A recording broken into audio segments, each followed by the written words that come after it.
So last Saturday, in front of 1,100 fans, a home game at Billericay town, saw them after 10 minutes go 1-0 up, brilliant goal, crowd goes wild, just really excited, and off of back of a recent form of some losses, and towards the end of the game, 90 minutes, the extra time board goes up 8 minutes,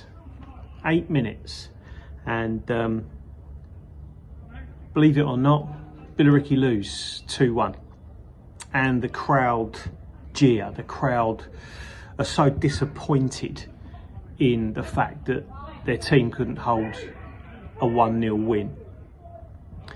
And if we go back 2,000 years, we see the same scenario. As Jesus comes into Jerusalem, the crowd go wild, cheering and jeering for the King of Kings. And by the end of that week, that same crowd is jeering and cheering for his crucifixion. As in Matthew's Gospel, it tells us that the chief priests and all the others went round kind of like persuading the crowd to ask for Barabbas to be released, but for Jesus to be crucified.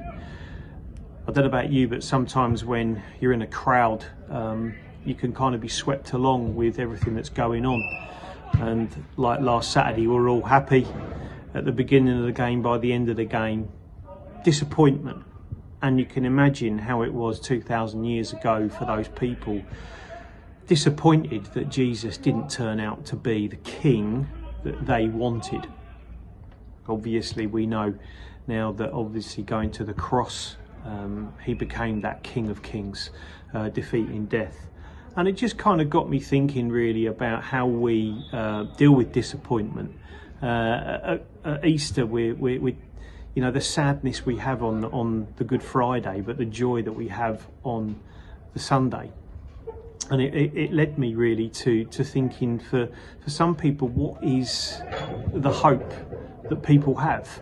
What is that hope if it's constant disappointment after disappointment? And in Romans 5:1-5, it talks about perseverance and character, and that character develops that kind of keep on going. And it says hope, and it gives us that hope, and hope does not disappoint.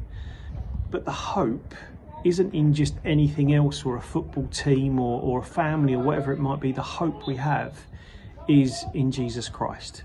It is the hope of the cross. It is the hope of salvation.